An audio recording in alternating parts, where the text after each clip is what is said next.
काय अजिबात रुसवा फुगवा नाही. कशा करता पवार साहेबांशी, माननीय शरद पवारांशी कसला रुसवा फुगवा आहे?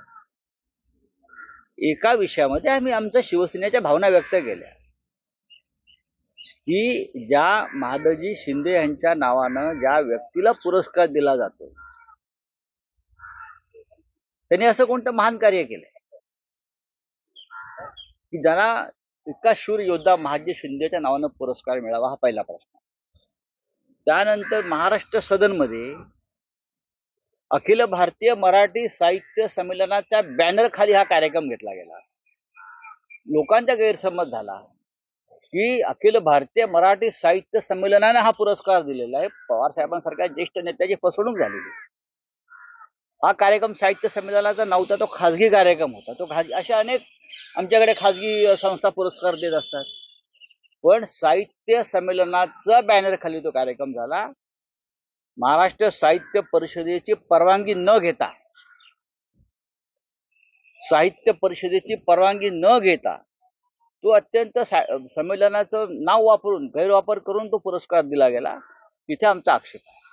असे पुरस्कार खूप मिळतात.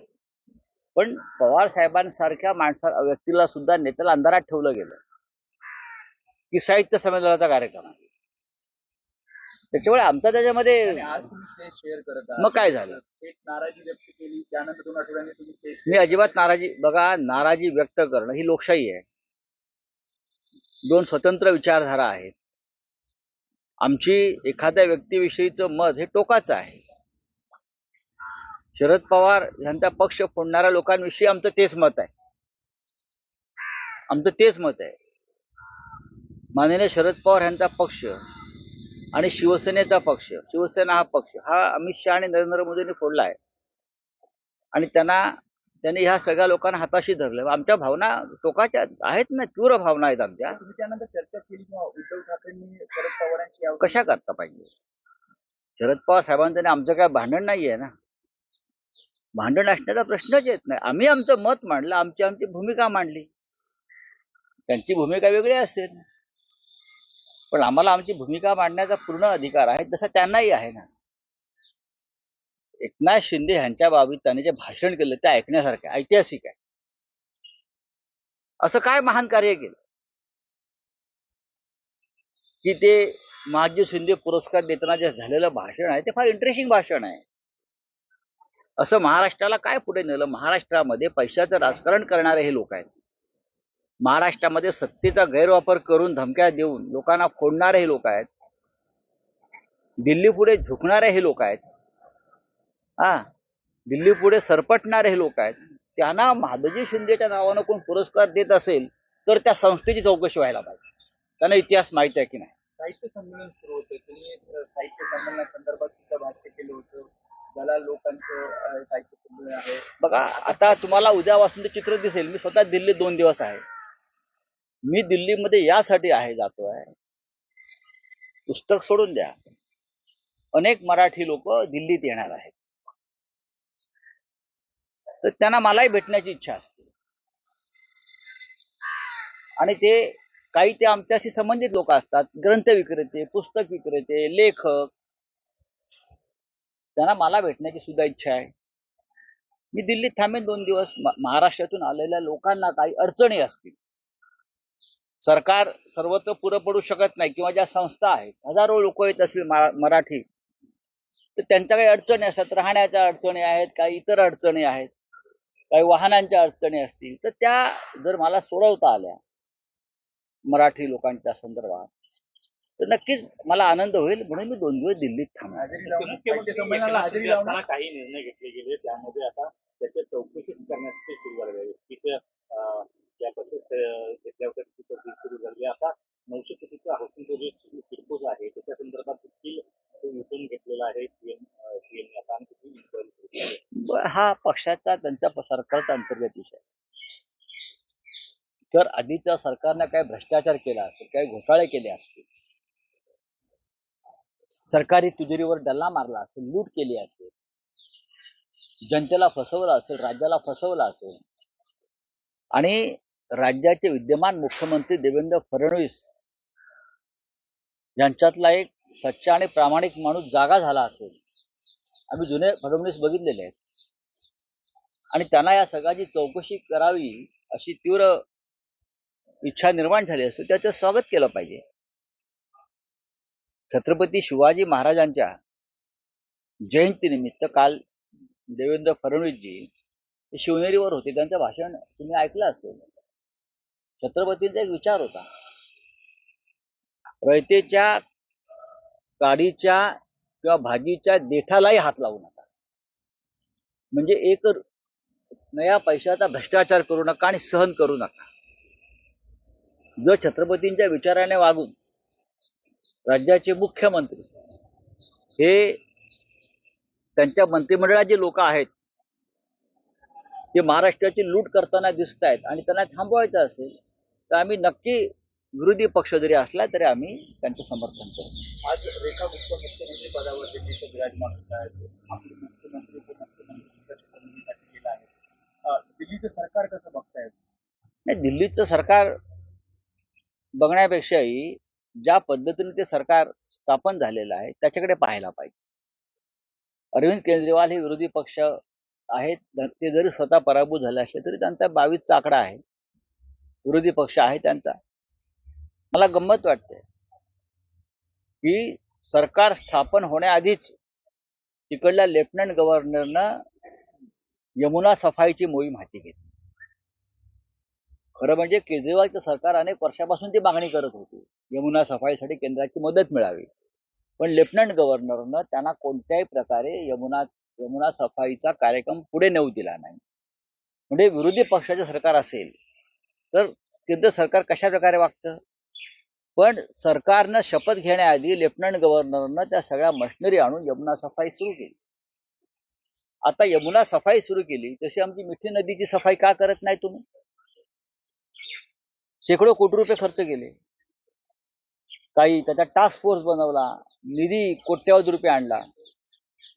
मग यमुना सफाईला तुम्ही सुरुवात केली असेल तर मिठी नदीला सुद्धा तुम्ही सुरुवात करा सफाईसाठी ना.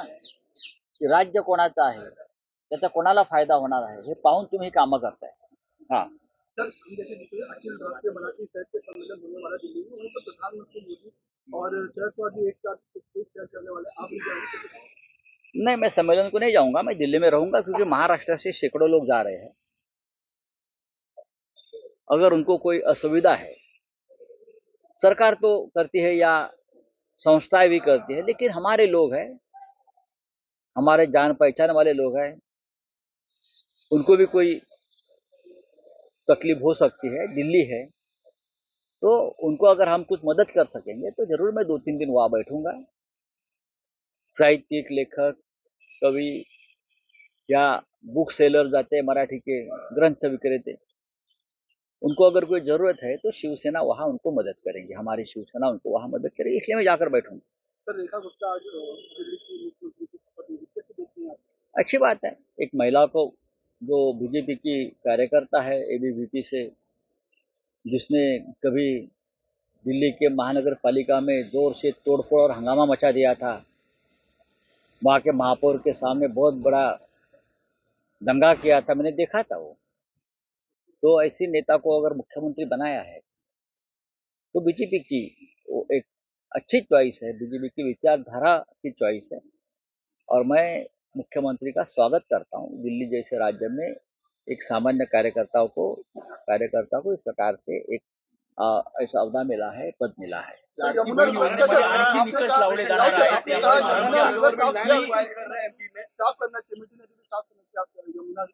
नहीं, देखिए, मैंने ये कहा है कि मैंने देखा कि सरकार आज शपथ लेगी, मुख्यमंत्री या सरकार आज शपथ ग्रहण करेगा.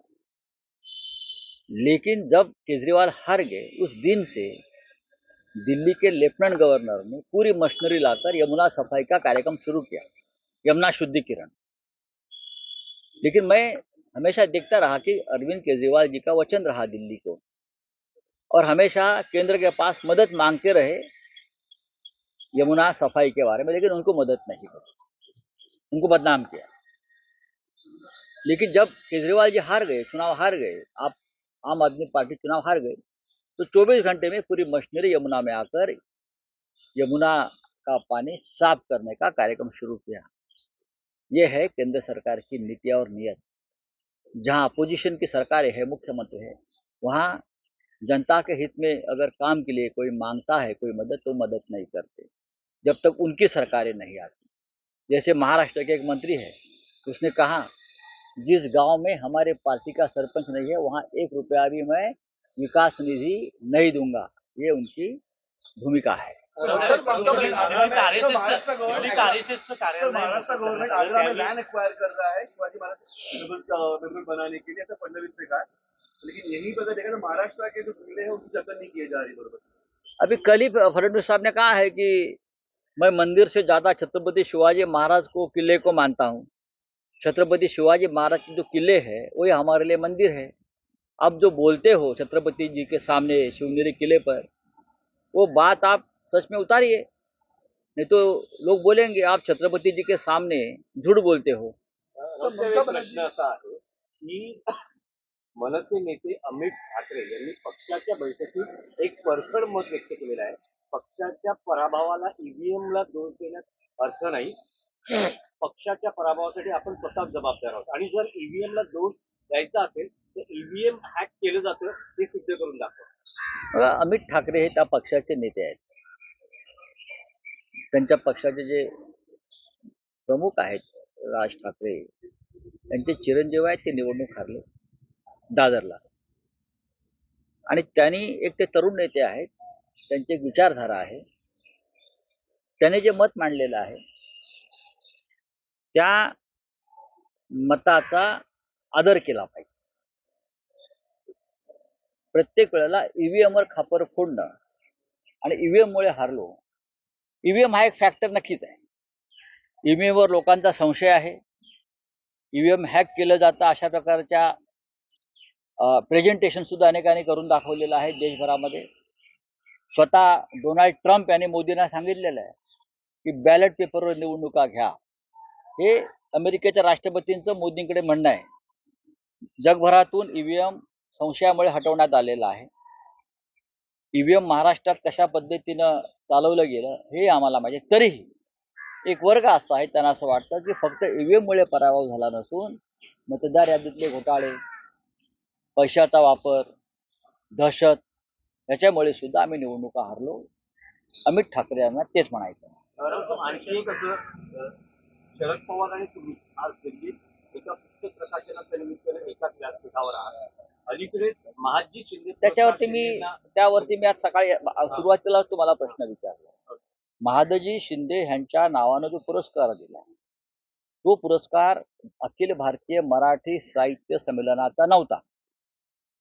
पुण्यातली एक खाजगी संस्था आहे सरहद म्हणून, त्या संस्थेचा पुरस्कार महाराष्ट्र सदन त्यासाठी वापरलं गेलं आणि अखिल भारतीय मराठी साहित्य संमेलनाचं बॅनर त्या खाली ते दिल्यामुळे त्या पुरस्काराला महत्व मिळालं। आणि पवार साहेबांना बहुतेक असं वाटलं असेल की तो साहित्य संमेलनाचा कार्यक्रम आहे, त्याच्यामुळे या राज्याची एकंदरीत फसवणूक करून तो पुरस्कार शिंदेना देण्यात आला। त्याच्या मागे काहीतरी मोठी गडबड आहे, वेगळ्या प्रकारची। ती गडबड काही सगळ्यांना माहिती आहे। असं काय कार्य केलंय डेप्युटी सीएमनी की महादजी शिंदे सारखा योद्धा जो दिल्ली पुढे कधी झुकला नाही, शरण गेला नाही, त्याला मराठा सरदार म्हणून एक मान्यता त्या देशभरामध्ये आहे, त्यांच्या तोडीचं काम काय केलंय सांगायला पाहिजे। पुरस्कार ज्यांनी पुरस्कार दिलाय त्यांनी, किंवा ज्यांच्या हस्ते पुरस्कार दिला त्या आमच्या पवार साहेबांनी, एवढंच आमचं म्हणणं होतं। पण पवार साहेबांना आज तुम्ही स्वतः व्यक्तिगत काही नाराजी कशाला? भूमिका आहे त्यानंतर माझं पवार साहेबांशी 10 वेळा बोलणं झालेलं आहे ना। पवार साहेबांशी आमचं काय भांडण नाहीये। मी माझ्या पक्षाची भूमिका मांडली की जो गैरसमज पसरवला त्या पुरस्काराच्या निमित्तानं, जो खोटारडेपणा झालाय तो मांडला मी।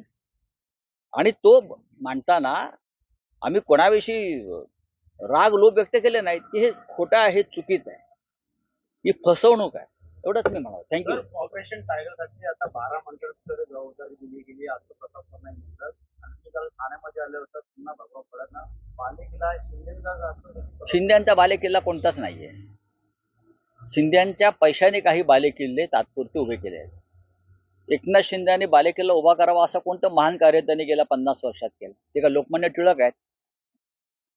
हा काय कोण आहेत का वल्लभभाई पटेल आहेत काय त्यांचा विचारधारा काय कोण आहेत ते का श्यामाप्रसाद मुखर्जी आहेत दीनदयाळ उपाध्याय आहेत अटल बिहारी वाजपेयी आहेत सांगा ना मला की त्यांची एक विचारधारा आहे आणि त्यांनी बालेकिल्ले उभे केले त्यांच्या विचारांचे काय आहे ज्या दिवशी अमित शहा नसतील त्या दिवशी बालेकिल्ले काय त्यांची टेकड्या पण राहणार नाही ममता बनर्जी ने एक बयान दिया जिस पर इसका विरोध हो रहा है उन्होंने कहा जो महाकुंभ है मृत्यु कुंभ में बदल जाए देखिए महाकुंभ की एक श्रद्धा है एक पवित्रता है ममता जी ने कहा है कि महाकुंभ के शुरू होने से अब तक कितने लोग मारे गए चाहे प्लेटफॉर्म हो चाहे प्रयागराज में भगदड़ हो चाहे लोग 6000 से ज्यादा लोग लापता है कहाँ गए हमको भी महाराष्ट्र के उसमें 17 लोग हैं क्या देवेंद्र फडणवीस जी एकनाथ शिंदे अजित पवार जो लापता लोग हैं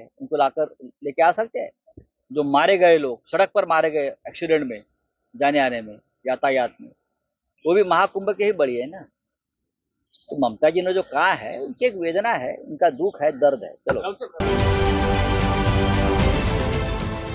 देश विदेशातील प्रत्येक घडामोडींचे लाईव्ह अपडेट मिळवण्यासाठी आता साम टीव्हीच्या सर्व सोशल मीडिया प्लॅटफॉर्मला लाईक, फॉलो आणि सबस्क्राईब करा. तसंच सर्व नोटिफिकेशनसाठी बेल आयकॉन प्रेस करायला विसरू नका.